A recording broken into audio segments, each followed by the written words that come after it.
काँग्रेसबरोबर सुद्धा आहोत, पण काँग्रेसबरोबर जागा वाटप नीट होऊ शकलं नाही. त्यांची काही मजबुरी असेल, आमची काही मजबुरी आहे, NCPची मजबुरी आहे. राजकारणामध्ये असं होत असतं निवडणुकीच्या काळामध्ये.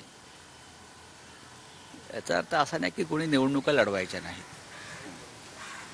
तर आम्ही लढू आता निवडणुका. साधारण एक उमेदवारांची यादी तयार होते आणि साधारण परत आम्ही चाललो आहे 18-19 तारखेला, आणि तेव्हा आम्ही आमची यादी तिकडे घोषित करू आणि गोव्यातल्या सामान्य लोकांना प्रस्थापितांविरुद्ध आम्ही उभं करू. गोव्यातलं राजकारण हे प्रस्थापितांच्या हाती गेलेलं आहे. म्हणजे लँड माफिया, भ्रष्टाचारी, ड्रग्स माफिया यांच्या हातात गोव्याचं राजकारणाची सूत्र आहे आणि ते गोव्याचं भविष्य ठरवतात.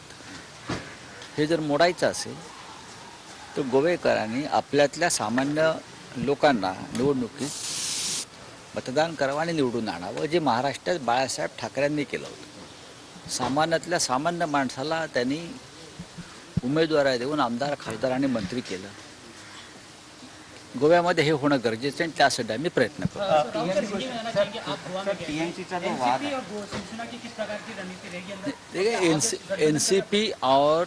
एनसीपी और शिवसेना का तो महाराष्ट्र में भी गठबंधन चल रहा है.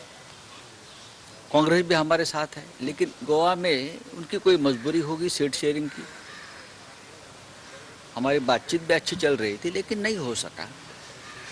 एनसीपी की भी बातचीत विफल हो गई उनसे. तो उसका मतलब ये नहीं कि हम चुनाव नहीं लड़ेंगे. गोवा की राजनीति आप अगर देखें तो गिने चुने 10-12 लोग गोवा की राजनीति करते हैं. वहाँ यही कभी इस पार्टी में होते हैं, कभी उस पार्टी में जाते, वही घूमते हैं यहाँ वहाँ. वो तय करते हैं गोवा का भविष्य. उसमें लैंड माफिया है बड़े मात्रा, उसमें ड्रग्स माफिया है, और कोई अछूत नहीं है किसी पार्टी में. आप देखिए बीजेपी में कुछ लोग जो हाल ही में गए हैं, उनके सीधा संबंध ड्रग्स माफिया लोगों से है, सबको मालूम है. भ्रष्टाचार से तो पुराना रिश्ता ये 10 लोगों का. तो हम चाहते हैं कि गोवा की जनता इस बार ऐसे लोगों को चुने जो सामान्य व्यक्ति है, सामान्य नागरिक है, जो चुनाव लड़ेंगे. तो हम ऐसे उम्मीदवार देंगे जो लोगों में से होंगे, जो महाराष्ट्र में बाला साहब ठाकरे जी ने किया था. आम आदमी को विधायक बनाया, सांसद बनाया, मंत्री बनाया.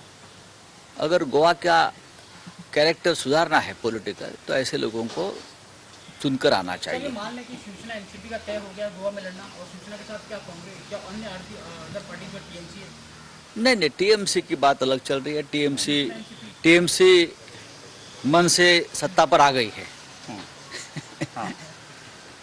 टीएमसी आप उनको शपथ लेना ही बाकी आहे बस. नाही पण सर मराठीत विचारायचं टीएमसीचं काय, कारण टीएमसी शिवसेनेसोबत जाणार नाही. तृणमूल काँग्रेस मनानं सत्तेवरती आलेली आहे, तिथे अशा पद्धतीनं त्याचा वावर आहे. असू द्या. आपचंही तसंच दिसतंय मला. आता दिल्लीचे मुख्यमंत्री काल पाहिलं गोव्यामध्ये डोर टू डोर प्रचार करत होते. दिल्ली के मुख्यमंत्री, दिल्ली में तो कोरोना इतना बढ़ रहा है और डोर टू डोर जा रहे हैं. आप अपना विचार दे दो, आपकी पार्टी का विचार दे दो. मुख्यमंत्री को गोवा दिल्ली के डोर टू डोर, मैं देख रहा था, मैं खुद देख रहा था, मैं उस रास्ते पर था जब केजरीवाल जी जा रहे थे. अच्छी बात है, अपना पार्टी का प्रसार करते हैं, लेकिन देखेंगे गोवा में क्या होता है. सर महाराष्ट्र में योगी आदित्यनाथ जो है, चर्चा थी योगी आदित्यनाथ अयोध्या से चुनाव लड़ेंगे, लेकिन अब कल क्लियर हो गया योगी आदित्यनाथ गोरखपुर विधानसभा के क्षेत्र में. देखिए अखिलेश कुमार कहते हैं कि मैं उसके बारे में कोई टिप्पणी नहीं करूंगा. वो उनके पार्टी का अधिकार है कौन से उम्मीदवार को कहां से चुनाव के मैदान में उतारना है.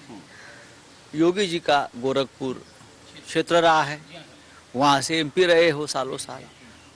योगी जी का नाम गोरखपुर से जुड़ा है सालों साल से.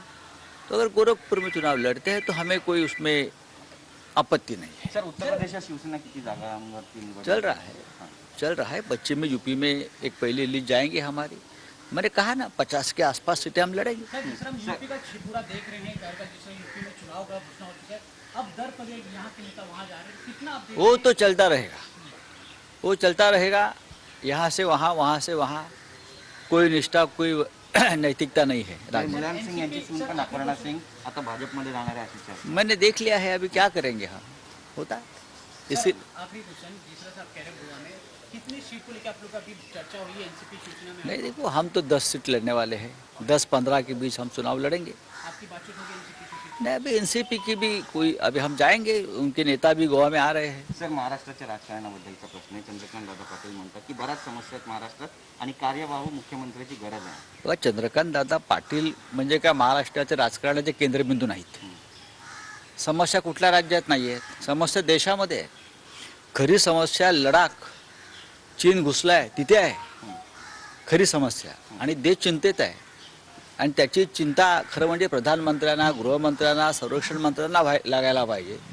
वहाँ चिंता है, अब राज्य की चिंता तो हम देख लेंगे, सरकार है वहाँ. सर आखिरी क्वेश्चन आपको, अरविंद केजरीवाल को लेकर, जिस तरह से कह रहे हैं अरविंद केजरीवाल गोवा, एक दूसरे से दिल्ली में कोरोना केसेस बढ़ रहे हैं, वहीं अरविंद केजरीवाल दिल्ली में छोड़ के गोवा में प्रचार कर रहे हैं, घर घर जा, तो इसको किस तरह देखिए? नहीं करने दीजिए. नहीं, मैं बोल रहा हूँ आपको, आप पार्टी अगर इतनी मजबूत है तो मुख्यमंत्री को, दिल्ली के मुख्यमंत्री को, जहाँ उनकी ज़्यादा ज़रूरत है दिल्ली में आए. मैं देखता हूँ, मैं भी दिल्ली में जाना आना मेरा चल रहा है, तो लोग बहुत ही चिंता में है वहाँ के लोग. हमारे पार्लियामेंट में 400 से ज़्यादा लोगों को संक्रमित हुए हैं, सब जगह पे केसेस बढ़ रहे हैं, तो मुख्यमंत्री की वहाँ ज़रूरत है, इतना